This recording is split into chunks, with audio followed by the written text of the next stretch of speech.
Welcome to my channel ITI नौकरी।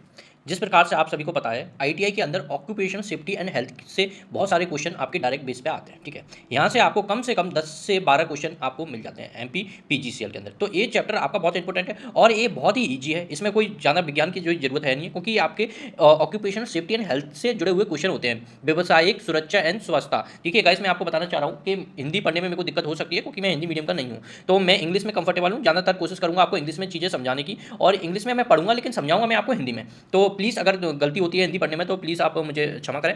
तो यहाँ से क्वेश्चन जरूर आते हैं, तो इसको आपको फोकस करना है अपन को। तो इनके सारे के जो क्वेश्चन है, ये बुक जो है यूथ कंपटीशन की है, बाई सिटी की नाम से आती है। तो इस बुक की आपको मैं पीडीएफ दे दूंगा, आप मेरे को मैसेज कर देना मेरे टेलीग्राम ग्रुप में, जिसकी लिंक मैं इसी वीडियो के अंत में डाल दूंगा। ये बुक बहुत अच्छी है, मात्र ये 500 पेजों की बुक है, मात्र ये 500 पेजों की बुक है, और इसके अंदर सारे के सारे टॉपिक कवर किए गए हैं, और इसमें ज़्यादा क्वेश्चन भी नहीं है, माना कि इसके ये है क्वेश्चन। तो इससे रिलेटेड इस बुक के अंदर मैं आपको दिखा देता हूँ कितने क्वेश्चन होंगे। ज़्यादा क्वेश्चन थोड़ा है, देखो ये आ गया, ये आपका चैप्टर नंबर तीसरा आ गया यहाँ पर, बल्कि दो ये इससे भी पहले खत्म हो गया होगा।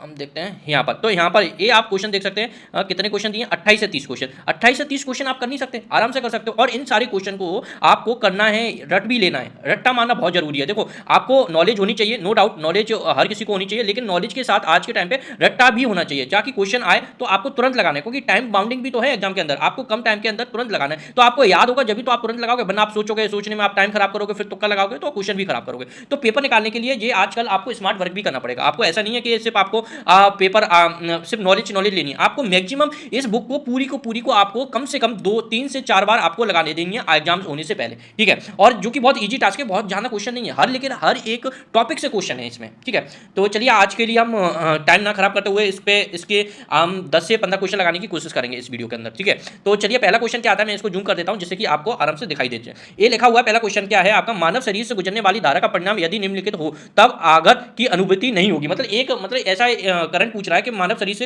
ये अगर गुजर जाएगा तो आपको ज्यादा झटका नहीं लगेगा, कोई जाके दिक्कत नहीं होगी। तो इसका आंसर क्या है, ए 1 मिली एम्पियर। ये क्या लिखा हुआ है, 1 मिली एम्पियर। तो 1 मिली एम्पियर का करंट आराम से अपनी बॉडी से गुजरेगा तो अपन को कोई प्रॉब्लम नहीं होगी। देखो, और इसके साथ आपको क्या दिया हुआ है, इस क्वेश्चन के साथ इसको एक्सप्लेनेशन को जरूर पढ़ना है। मानव शरीर से गुजरने वाली धारा का परिणाम यदि 1 मिली एम्पियर से कम हो तब आघात की अनुभूति नहीं होता है। मानव शरीर का प्रतिरोध लगभग 1000 ओम होता है। 1000 ओम। यहां से भी ये क्वेश्चन पूछ लेता है कि ह्यूमन बॉडी का रेजिस्टेंस क्या होता है, रेजिस्टेंस।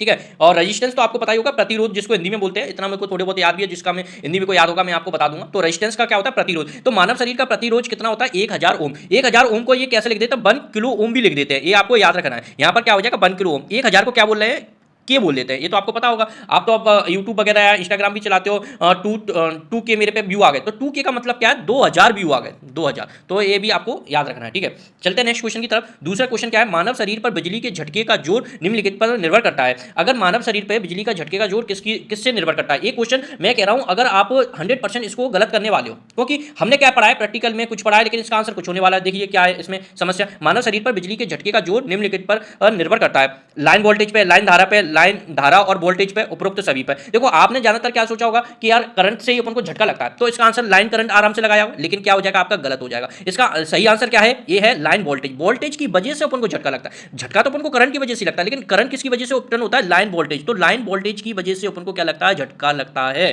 तो इसका आप देख लीजिए कितना सिंपल क्वेश्चन बहुत सिंपल है, लेकिन ज्यादातर स्टूडेंट क्या लगा के आएंगे, आपका लाइन धारा। ठीक है, लाइन करंट बोलते हैं जिसको इंग्लिश में। तो लाइन धारा इसका आंसर नहीं है, इसका क्या आंसर है, लाइन वोल्टेज। ये आपको याद करना है, ऐसे क्वेश्चन आपको याद होंगे तो ही तो आप लगा पाओगे। अगर आपने ये क्वेश्चन आपने 2-3 बार पढ़ लिया तो आराम से आप इस क्वेश्चन को लगा जाओगे। और आप देख सकते हो ये JMRC इलेक्ट्रीशियन में 2016 में ये क्वेश्चन आ चुका है। ये वाला क्वेश्चन भी आप देख सकते हो, यहाँ पर CRPF कांस्टेबल ट्रीटमेंट में आ चुका है। तो सारे क्वेश्चन ऐसे नहीं है कि ये फालतू के क्वेश्चन हो, ये क्वेश्चन ऐसे क्वेश्चन है कि कहीं ना कहीं आए होंगे। ठीक है, तो अब इसका एक्सप्लेनेशन भी पढ़ लेते हैं। मानव शरीर पर बिजली के झटके का जोर लाइन वोल्टेज पर निर्भर करता है। 90 वोल्टेज तक की आपूर्ति या मानव शरीर पर उल्टा झटका दे पाती है, और जैसे जैसे वोल्टेज बढ़ाएगी इस झटके का तीव्र बढ़ता जाएगा। ठीक है, क्वेश्चन नंबर 3 पे आ जाओ। क्वेश्चन नंबर 3 क्या कह रहा है, निम्न में से कौन सी हानियां हैं जो किसी व्यक्ति को बिजली के झटके लगने से हो सकती हैं।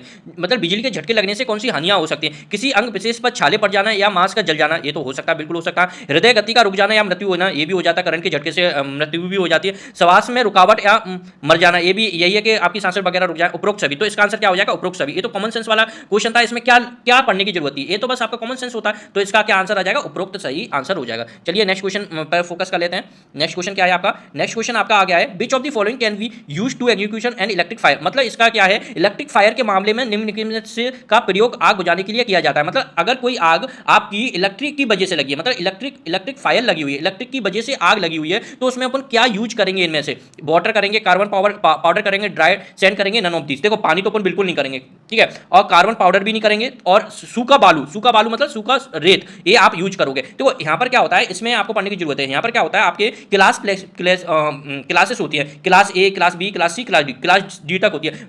इन सारी क्लासेस में आपको बताया जाएगा कि ए में जो फायर लगी है वो उसको किस चीज से बुझाते हैं, क्लास बी में जो फायर लगी है वो उसको किस चीज से बुझाया जाता है, क्लास सी में लगी है उस फायर को किससे बुझाया जाता है, और क्लास डी में लगी हुई फायर को किससे बुझाया जाता है। और इसके विपरीत भी क्वेश्चन पूछ लिया जाता है, इलेक्ट्रिक फायर में जो आग लगी है उसको किससे बुझाया जाता है, ठीक है, ये ड्राइंग है। और इन सारी चीजों से आप घबराओ मत, इनका भी मैं आपको ये तो अभी हम क्वेश्चन सॉल्व कर रहे हैं, और इसकी थ्योरी भी मैं पढ़ाऊंगा एक पार्ट में। ऐसा नहीं है कि मैं आपको थ्योरी नहीं पढ़ाऊंगा, थ्योरी भी हम कवर करने की कोशिश करेंगे। अभी तो हम क्वेश्चन ले रहे हैं, तो आपको याद रखना है इलेक्ट्रिकल से तो फायर लगेगी, उसको हम कैसे बुझा सकते हैं, सूखी बाला से बुझा सकते हैं, CCl4 कार्बन टेट्राक्लोराइड से बुझा सकते हैं, और CO2 से भी बुझा सकता है। ये तीनों से ही अपन इलेक्ट्रिकल से आग लगी है उनको इन तीनों से ही बुझाना। तो ये चीजें आपको क्या होना चाहिए, रटी होनी चाहिए एक्चुअल में। ये जब तक आपको याद नहीं होगी ना, जब तक आप पेपर में आप तुरंत क्वेश्चन का आंसर नहीं कर पाओगे। लेकिन इस बुक को आप 3 से 4 बार आप लगा दोगे ना, तो ये चीजें आपको रट जाएंगी। प्लीज गाइस आप मेरा बिलीव कीजिए, मैंने इस बुक को कम से कम मैंने अपनी लाइफ में अभी तक 9 से 10 बार लगा चुका हूं, तो ये बुक मेरे को बहुत हद तक रट चुकी है। अगर क्वेश्चन कहीं मिलता है ना इससे रिलेटेड एग्जाम के अंदर, तो मैं इस क्वेश्चन को तुरंत उड़ा देता हूं। मेरे को देखने में मेरे को पूरा क्वेश्चन भी नहीं पता, मैं डायरेक्ट आंसर लगा देता हूं। इतनी प्रैक्टिस आपको कर लेनी है MP PGCL में अगर आपको जॉब लेनी है तो। और एक जॉब आपकी पक्की है, एक सीट तो आपकी कहीं नहीं गई है अगर आप मेरे से जुड़े रहोगे तो। और इस बुक को आपको लगाना है, ठीक है।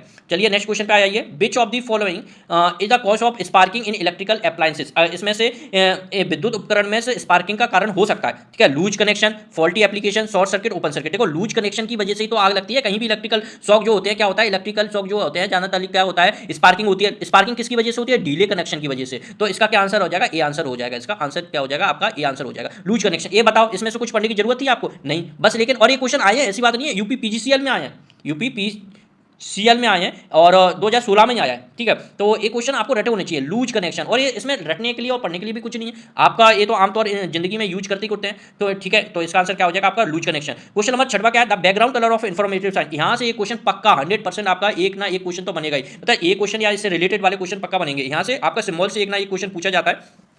सूचनात्मक चिन्ह का परिश्रम रंग क्या होता है, तो इसका क्या होता है, the information, the background colour of information. जहां अगर किसी को इन्फॉर्मेशन देनी है तो उसका बैकग्राउंड कलर क्या होता है, ये आपका क्या होता है, ग्रीन। देखो इन्फॉर्मेशन दे रहे हो आप, तो पहली बात तो अपन को दिखाई दे रहा है, तो इसमें से रेड तो बिल्कुल नहीं होगा, येलो भी नहीं होगा, ब्लू भी नहीं होगा, तो इसका आंसर क्या होगा, ग्रीन। और ये सारे कलर आपको रटवाऊंगा मैं, ऐसी बात नहीं है, ये सारे कलर मैं आपको पढ़ाऊंगा एक वीडियो में, और उससे क्या होगा आपको पता चल जाएगा किस किस का होता है। ये 4 से 5 ही कलर आते हैं, और इसमें कभी कभी शेप पूछ लेता है कि शेप में होता है, कुछ रेक्टेंगल में होते हैं। जैसे कि आपने ट्रांसफॉर्मर के आसपास आपने डेंजर का साइन देखा होगा, जिसके अंदर भूत बना रहता है, हड्डियों का झांसा जैसा भूत बना रहता है, तो वो साइन सबने पूछ लिए जाते हैं, ठीक है, ठीक है। अब नेक्स्ट क्वेश्चन पे चलते हैं आप, which of the following fire extinguisher must not be used for fire generated due to electricity. इसमें क्या पूछा है, नॉट पूछा है, ध्यान रखना, इलेक्ट्रिसिटी से फायर लगी हुई उसको नहीं बुझा सकते, ठीक है। तो CCl4 मैंने अभी पढ़ाया, बुझा सकते हैं, फॉर्म टाइप से नहीं बुझा सकते, सूखी बालू से बुझा सकते हैं, CO2 से बुझा सकते हैं। तो इसका आंसर क्या होगा, बी। क्यों, क्योंकि इसमें नॉट पूछा भैया, ये बात आपको याद रखना है। इस क्वेश्चन में क्या पूछा हुआ है, नॉट पूछा है कि इससे को नहीं बुझाना है, ठीक है। तो इसका आंसर क्या हो जाएगा, बी, फॉर्म टाइप का, ठीक है। तो चलिए नेक्स्ट क्वेश्चन पे चलते हैं। ये क्वेश्चन बहुत इंपॉर्टेंट है भाई, आप ही खुद बोलोगे कितना इंपॉर्टेंट क्वेश्चन है, क्योंकि ISO का स्टैंड पूछा, ISO का फुल फॉर्म पूछा। इसमें आप ISO का फुल फॉर्म पूछा है, तो इसमें आप क्या सोचोगे, पहला लेटर I से होगा, दूसरा S से होगा, तीसरा O से होगा, और ऐसे ही इसके अंदर आपको ऑप्शंस भी दिखाएंगे। ये 3 ऑप्शंस मिल जाएगा, पहला, दूसरा और चौथा। देखो इंडियन साइंस ऑर्गेनाइजेशन, और इंडियन इंटरनेशनल साइंस ऑर्गेनाइजेशन, और इंडियन स्टैंडर्ड ऑर्गेनाइजेशन। इन तीनों में से आप लगा के आओगे, बी वाले को लगा के नहीं आओगे, क्योंकि ये तो इंटरनेशनल ऑर्गेनाइजेशन फॉर स्टैंडर्ड, पता ही नहीं क्या कुछ है, ये तो बिल्कुल भी आप इसको तो हटा ही दोगे। लेकिन यही तो एग्जामिनर चाहता है कि आप जिसको हटाओगे उसी का आंसर एग्जामिनर चाहता है। तो इसका आंसर क्या है, इंटरनेशनल ऑर्गेनाइजेशन फॉर स्टैंडर्ड। और लेकिन आपका इसने अंदर आई तो आ रहा है, लेकिन एस की जगह क्या आ रहा है, ऑर्गेनाइजेशन आ रहा है, ओ की जगह क्या आ रहा है आपका, स्टैंडर्डाइजेशन आ रहा है। तो यही तो एग्जामिनर चाहता है कि आप यहाँ पर गलतियां करो। ये क्वेश्चन इतना इंपॉर्टेंट है भाइयों, इस क्वेश्चन को तो आप रट लेना, वेरी वेरी इंपॉर्टेंट। ये क्वेश्चन हो सकता है कि आपके एग्जाम पे MP PGCL 2024 में भी आ सकता है, क्योंकि ये ऐसा क्वेश्चन है जहां जनरल बच्चे गलत करेंगे अगर इसको नहीं पढ़ के जाएंगे, ठीक है। तो इसको रट लेना guys please, ISO stand for international organisation for standard, और यकीन ना आए तो इसको गूगल भी कर सकते हो आप, ठीक है। तो चलिए बात करते हैं क्वेश्चन नंबर 9 की। बिजली की आग को बुझाने के लिए निम्नलिखित किसके किन सम का यूज करेंगे। इसमें से ये पूछा है कि इसमें से जो बिजली की जो आग लगती है वो किस टाइप की होती है, class A, class B, class C, class D। मैंने आपको बताया था अभी क्लास D के अंदर आता है, तो इसके अंदर कोई भी ऑप्शन नहीं है क्लास D। तो ये क्वेश्चन के आंसर सारे के सारे गलत है। देखो इस एक्सप्लेनेशन में भी लिखा है क्लास D की जो फायर होती है वो क्या की लगी होती है, इलेक्ट्रिकल की फायर फाइल लगी होती है। तो ये तो क्वेश्चन तो सही है, लेकिन इसके ऑप्शंस गलत है, तो इसको माने नहीं करेंगे। और लास्ट क्वेश्चन बचा है अभी का इस वीडियो का, क्वेश्चन नंबर 10वां, वर्कशॉप में भारी सामान उठाते समय अधिकतम भार शरीर के किस अंग पर आना चाहिए। देखो इस क्वेश्चन को भी आमतौर पर आप गलत करके आ सकते हो। पूछो क्यों? क्योंकि आप सोचोगे अगर कोई सामान अपन भार उठाएंगे वर्कशॉप के अंदर, तो वो आपका जनरली किसके अंदर आ जाए, आपका भार क्या पाएगा, पीठ पर। आप यही लगा के आओगे पीठ पर, लेकिन एग्जामिनर भी यही चाहता है आप यही लगा के आओ पीठ पर। तो लेकिन ये आपका आंसर क्या हो जाएगा, गलत। आपका कोई भी भार ना पीठ पर नहीं आएगा ज्यादातर। भार का क्या पाएगा, पैरों पाएगा। सबसे ज्यादा भार क्या पाएगा, पैरों पर। जो भी वजन आप उठाते हो ना, आप सोचो कि मैं मेरा सारा का सारा वजन तो पीठ पर, पीठ पे नहीं होता है बच्चों, वो क्या होता है, आपका पैरों पर होता है। कोई भी सामान होगा सबसे ज्यादा उसका भार क्या पाएगा, पैरों पर। ये देखिए, ये यूपीपीसीएल में आया हुआ है, इलेक्ट्रीशियन में 2015 के अंदर। देखो ऐसे ही क्वेश्चन आते हैं और बच्चे इन्हीं क्वेश्चनों को गलत करके आते हैं। इन्हीं क्वेश्चनों को अगर जो बच्चा सही लगा के आता है उन्हीं का सिलेक्शन होता है। तो आपने देखा होगा आपको कितना मजा आया होगा इन 10 क्वेश्चन को करने में, और आपको बहुत कुछ सीखने को मिला होगा इन 10 क्वेश्चन से। तो होप सो आपको ये वीडियो मेरे पसंद आ रहा हो, और इसी टाइप से मैं आपको ये सारी की सारी पूरी की पूरी बुक आपको लगवा दूंगा, हंसते हंसते लगवा दूंगा। 10-10 क्वेश्चन से आपका कब आपकी बुक निकल जाएगी ना हाथों से, आपको खुद को नहीं पता चलेगा। लेकिन मैं आपसे यही कहूंगा, यही रिक्वेस्ट करूंगा, इस बुक को आप खरीद लेना, और इस बुक को आप खुद से भी लगाएं, मेरी वीडियो देख के भी लगाएं और खुद से भी लगाएं एक बार। इस बुक को आपका एम होना चाहिए, अपना एम होना चाहिए इस बुक को रटने का, ठीक है। तो होप सो आपको अगर ये वीडियो पसंद आ रहा है तो प्लीज़ लाइक करें, मेरी वीडियो को शेयर करें, और ज़्यादा से ज़्यादा से लोगों को बताएं, ठीक है, मेरे चैनल के बारे में, जिससे कि मुझे भी मोटिवेट हो, और आप अच्छे अच्छे कमेंट करें, जिससे कि मैं आपके लिए डेली ऐसे बहुत सारे वीडियो बनाऊं, ठीक है। तो थैंक यू, मिलते हैं नेक्स्ट वीडियो में।